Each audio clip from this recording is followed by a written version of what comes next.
안녕하세요. 코리아 루터입니다. 좋아요, 구독 눌러주세요. 이제 12월 이제 말일로 가고 있습니다. 이제 올 한해도 2019년도 얼마 남지 않았죠. 지금 여러가지 국내 사정이 상당히 어렵게 돌아간다는 걸 여러분들이 알고 계실 겁니다. 북한과 우리나라 관계가 상당히 심각하게 돌아가고 있고요. 지금 현재 지금 뭐 미국이 정찰기를 엄청 띄우고 있죠. 그리고 또 하나는 세금 관련해서 문제가 많죠. 지금 종부세 얘기가 나오고 있고 얘기가 나오고 있는데요. 제가 여러 가지 이제 예언도 하고 예측도 해서 말씀을 드렸습니다. 대한민국이나 여러 나라들을 통괄적으로 지난 방송에서 말씀을 드렸죠. 오늘은 북한 얘기를 좀 할까 해요. 지금 지난 시간에도 제가 말씀드렸습니다. 북한은 김정은이가 지금 망명설이 돌고 있다고 제가 말씀을 드렸어요. 계속 어려운 상태고요. 일촉즉발의 상황까지 갑니다. 여러분들 지금보다 더 어려워지고 더 힘든 상황으로 가요. 북한이 별로 얻을 건 없을 겁니다. 지금 내년 가도요 마찬가지 상황이 될 겁니다. 일단은 좀 언론 보도를 좀 얘기를 듣고 얘기를 나눌까 합니다. 여러분들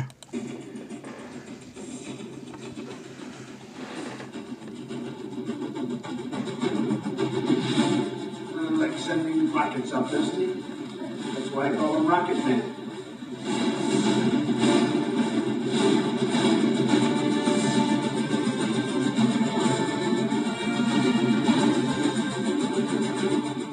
It's a hoax. It's a setup. It's a horrible thing they did.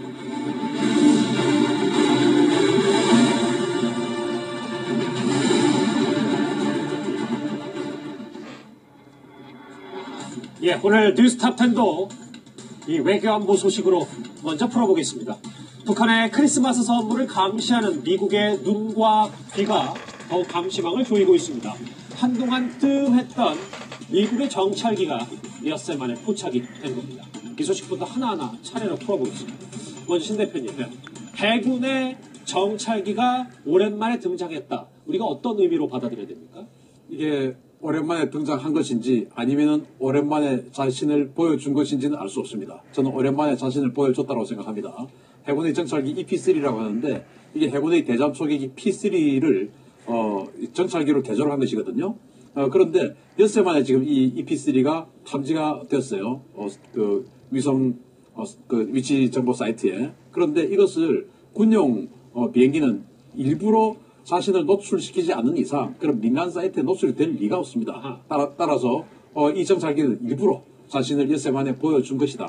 그게 이제 북한에 대해서 뭔가 지금 우리가 들여다보고 있다. 그러니까 조심하라 라는 사인이라고 봅니다. 그러니까 원래는 위치 식별 장치를 끄고 다니다가 네. 북한 한번 봐라. 그리고 갑자기 킨 거고. 네. 그러면 이 해군 정찰기는 북한의 어떤 동향 때문에 왔다고 봐야 되는 겁니까? 이 EP3는 잠수함을 탐지하는 건 아니에요. 이것은 역시 리베 조인트처럼 신호정보 수집, 그러니까 통신 감청, 그리고 이 전파 수집 이런 것들을 하는 것이기 때문에 지금 현재 북한에서 무슨 일이 벌어지고 있는지, 그러니까 동창리에서 무슨 말을 주고받는지, 평양에서는 무슨 말을 동창리에 보내고 있는지, 명령을 보내고 있는지 이런 것들을 감청하고 그런 전파들을 수집해가지고 무슨 통신이 왔다 갔다 하고 있는지 이런 것들을 지금 분석하고 있는 겁니다. 그러니까 북한 전략자산의 움직임이 아니라 네. 북한 지도부가 어떤 말들을 주고받고 지금 어떤 도발을 준비하고 있는지 이 정찰기로 알 수가 있다. 그렇습니다. 바로 그겁니다. 유심히 살펴봤었는데요. 오늘은 화면 속에 보시는 해상 전력을 한번 더 분석해봐야 할 것 같습니다. 신 대표님, 2017년에 미국의 핵 추진 항공모함 3척이 한반도 해역에서 훈련을 했었습니다. 맞습니다. 당시 1970년대 판문점에서 미류나무를 자르다가 도끼 만행 사건이 있었지 않습니까? 그 이후로 처음으로 한반도에 항공모함 3척이 동시 집결한 때가 바로 2017년이었습니다. 바로 전면전 일보 직전까지 갔을 때인데 그때 이제 이 로널드 레이건 항공모함은 항상 여기에 이제 붙박이로 있는 거니까 그 외에 추가로 시어도어 루즈벨트 항공모함이 당시 이제 이 남중국해의 항행의 자유작전을 빌미로 이 지역으로 들어왔었고요. 예, 화면에 나오네요. 네, 니미츠 항공모함이 당시 이란을 압박하는 그 중동 작전을 하러 이란 쪽으로 가는 도중에 니미츠가 이 한반도에 왔었어요. 그래서 동시에 세 척의 항공모함이 무려 40여 년 만에 집결했던 적이 있었습니다. 사실 미국의 전략 자산에 대해서 북한이 예민하게 반응하지 않은 게 없었지만 특히 이 핵추진 항공모함에 대해서는 어마어마한 경기를 일으키는 게 북한이잖아요. 이 핵추진 항공모함 한 척 한 척이 자기 혼자만 다니는 게 아니고 아까 화면에서도 보셨듯이 이 항공모함을 호위하는 이지스함들이 한 5척 그리고 물밑에서 호위하는 핵 잠수함이 또 한 2척 이렇게 해서 완전히 하나의 전단을 이루어서 다니는데 이 하나의 전단의 능력이 뭐 북한 전체 공군력보다 뭐 곱하기 2 이상은 더 강하다고 봐야 되죠. 그래서 그런 것들이 세 척이나 모였으니까 정말 북한 입장에서는 그날 밤에 바로 뭔가 당시 결행을 한다. 정밀 폭격을 결행한다. 서지컬 스트라이크를 한다라고 했을 때 충분히 성공할 수 있는 능력이었으니까 겁나는 겁니다. 그래서 상당히 예민한 반응. 페르시아만 입구입니다. 예. 그리고 지금 이란하고 전쟁을 할까 말까 그 정도로 지금 우리가 보기에는 굉장히 긴박해 보이지 않습니까? 그럼에도 불구하고 저기 21척밖에 없어요. 그런데 오히려 이란 앞에보다 여기가 지금 2.5배가 더 많은 전력이 집중되어 있다. 이런 것은 우리는 지금 무덤덤하게 우리 한반도 바로 이 내부에 있으니까 무덤덤할 수 있죠. 외부에서 보기에는 한반도가 정말 이란보다 2.5배로 더 위험해 보일 수 있다라는 방증입니다. 그러면 일단 이게 북한의 도발을 준비하는 것일 수 있지만 확실한 건 북한이 연말에 도발하든 아니면 연초로 넘어가든 미국이 2년 전에 대비태세는 확실히 공군이든 이렇게 해군이든 갖추고 있다고 봐야 되는 거죠. 그렇습니다. 공군 같은 경우도 그 브라운 태평양 공군 사령관이 지난 2017년에 많은 준비를 했다. 그래서 그것들을 지금 다시 열어보고 있다라고 이야기를 했고, 그래서 지금 우리가 어제 여러 가지 공군 전략 분석을 해드렸는데 당시 2017년에도 이렇게 60% 하원에서 탄핵안이 가결되면서 미국의 트럼프 대통령 지금 굉장히 예민해져 있습니다. 얘기 들으셨죠?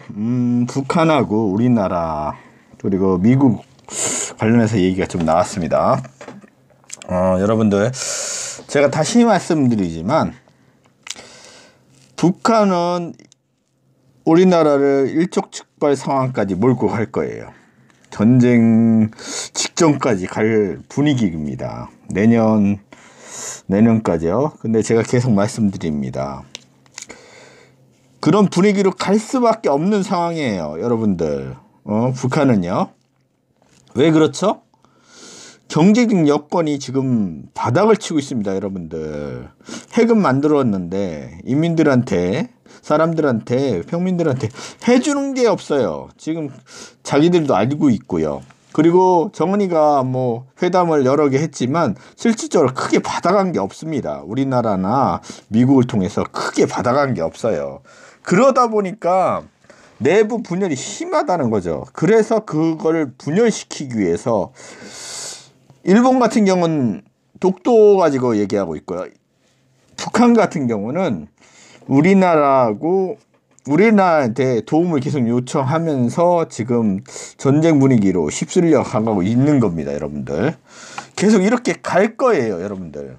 누가 뭐라고 해도 이렇게 갑니다. 정은이 망명설이 계속 돌고 있습니다. 여러분들. 내년서부터는 군기 확립을 할 거예요. 우리나라에서도. 점점점 더 강도가 세질 겁니다. 지금. 북한이 계속해서 도발하려고 하는 조짐을 보일 거예요. 계속. 이제 트럼프가 획가닥하면 폭격도 할 수 있어요. 여러분들. 일부를 폭격할 수 있습니다. 하지만 제가 전에도 방송을 통해서 말씀드렸습니다. 군사력이나 여러 가지를 통해서. 북한도 알고 있어요. 우리나라 절대 못 이긴다는 거. 여러분들. 계속 이 상태로 몰고 갈 겁니다. 그래서 4월에 총선이 되면 북한이 예기치 못하게 미사일 발사나 여러 가지 도발로 인해서 민주당이 상당히 안 좋을 수는 있어요. 정치 얘기는 많이 하고 싶지 않지만 나올 수밖에 없네요. 상황이. 그리고 정은이 망명설은 계속 점점 심화되고 있습니다. 정은이가 버틸 수 있는 거가 얼마 안 남았습니다. 여러분들.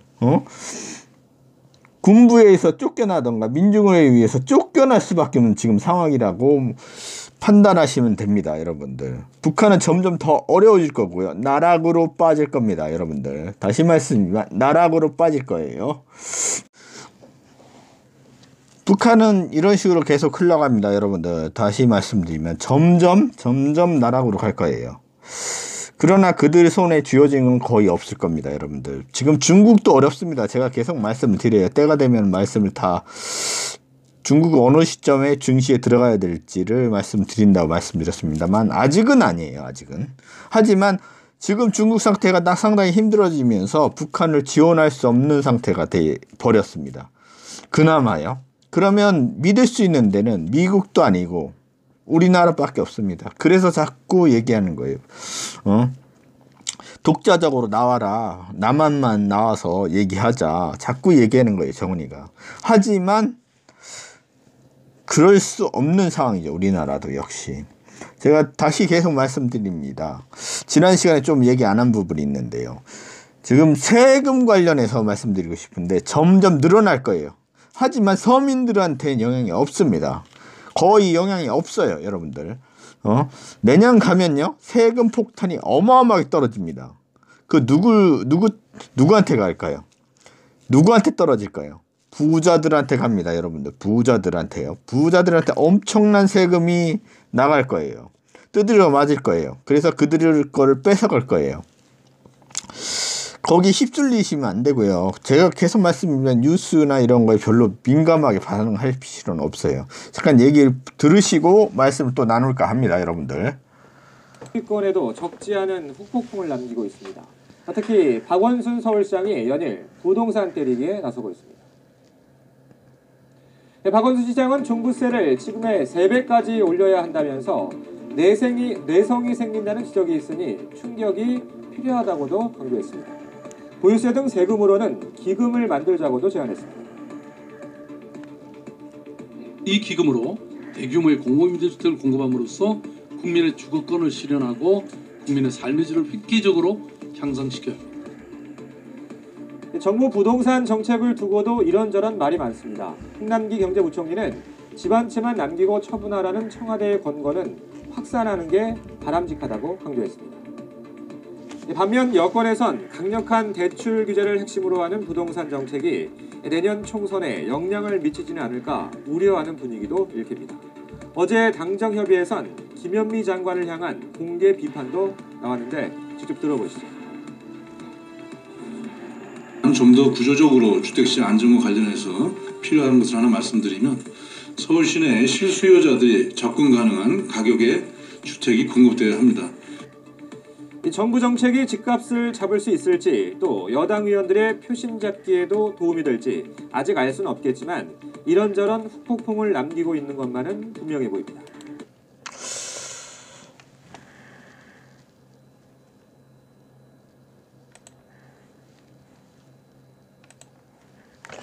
여러분 얘기 좀 들으셨죠?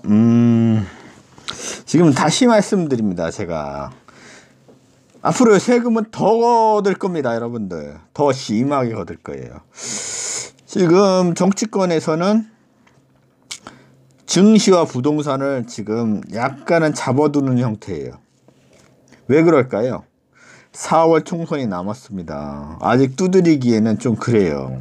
증시도 마찬가지입니다. 제가 말씀을 드렸지만 예측에서 말씀드렸죠. 2020년도 반짝은 있다고 말씀드렸어요. 반짝은. 그 반짝에 대해서도 말씀을 좀 드릴까 한데요. 그 반짝할 종목들도 구체적으로 이제 때가 되면 말씀드리겠습니다. 주요 군수산업이 반짝할 수 있어요, 여러분들. 그러니까 조선업이나 이제 해군 만드는 배 조금 반짝할 수 있고요. 그 반짝이 오래가진 않을 거예요. 그리고 방송 관련한 회사들 그리고 유튜브가 더 활성화 될 거니까요. 그쪽 관련한 회사들 그리고 방송 콘텐츠 관련 회사들 그리고 또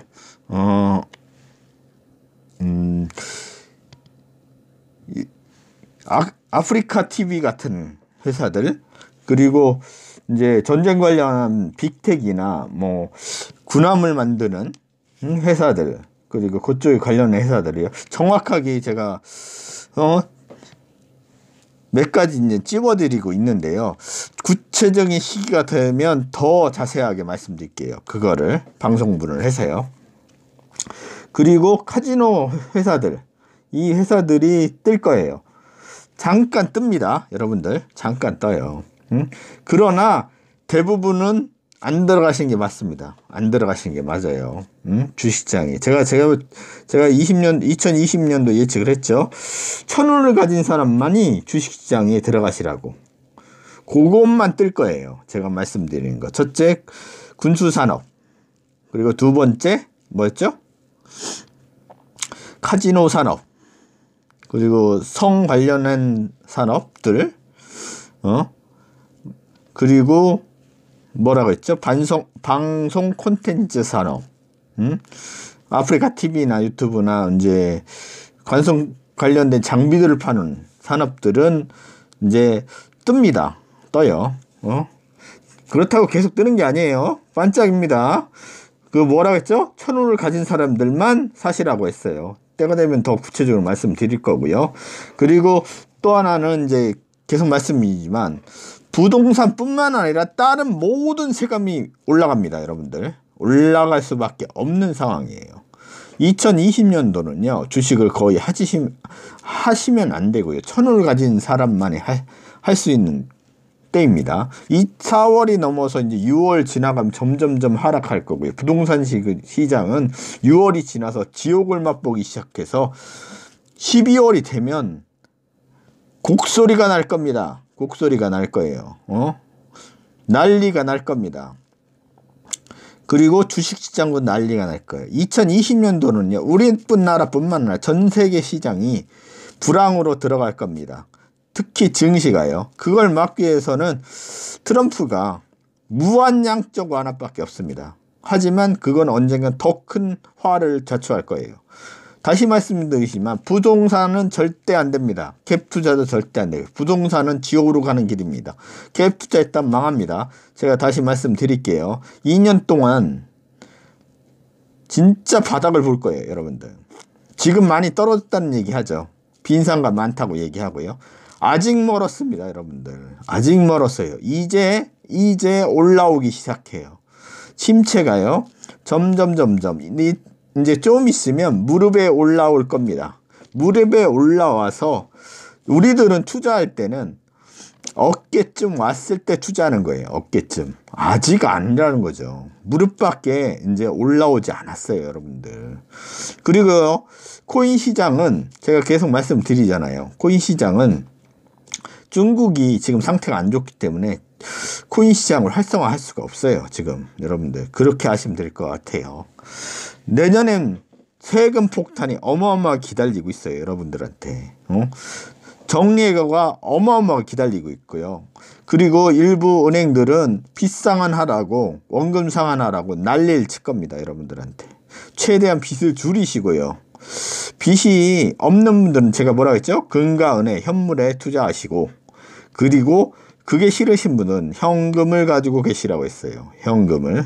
그걸 꼭 기억하시고요. 때가 되면 중국 시장을 말씀드릴까 해요. 그리고 또 하나 중요한 얘기가 있습니다. 무슨 얘기가 있냐면 얼마 전에 이제 미국에서 보고서를 하나 냈습니다.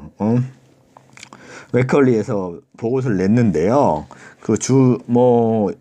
여러 가지 보고서가 많지만 그 중에 하나가 뭐냐면 앞으로 불황이 오면 중국과 인도 쪽에 관심을 가지라는 거죠. 지금 인도는요 거의 미국과 같이 미국 다우지수와 같이 폭등 중입니다.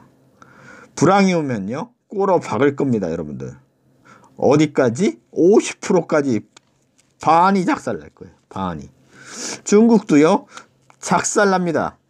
여러분들 바닥을 찍을 겁니다. 바닥이 보일 때 중국 시장에 대해서 자세하게 설명을 해드릴까 합니다. 모두가 힘든 때입니다. 불황이 오고 있고요. 가족과 함께 조금이라도 여유를 즐기시고요. 집안일도 좀 도와주시고요. 그리고 이직이나 그리고 갭 투자 부동산 투자는 절대 안 된다는 거. 그것만 명심하시고요. 나와 내 가족을 위해서 준비를 하세요. 이제 한 단계 업그레이드 할 수 있는 때가 오는 겁니다. 점점. 저 또한 마찬가지고 여러분도 같이 그걸 준비했으면 좋겠습니다. 모두가 부자 되는 그날까지 제 방송은 계속될 거고요. 점점 세금 폭탄은 이어질 겁니다. 하지만 화내지 마시고 열내지 마십시오. 정치에 신경 쓰지 마십시오. 왜요? 그들은요 부자들을 두드려 잡으려고 하는 거니까요. 여러분들을 잡으려고 하는 게 아니에요. 5억 이하는요 서민입니다. 5억 이하는요 재산의 5억 이하는 그것만 명심하시고 때가 오면은 다 하나씩 이야기할 거예요. 모든 출연 누가 책임진다고요? 본인이 책임지는 겁니다. 모두가 부자 되는 그날까지 제 방송은 이어질 거고요. 모두 화이팅 하시고 다음 주 또 방송하겠습니다. 모두 안녕히 계세요.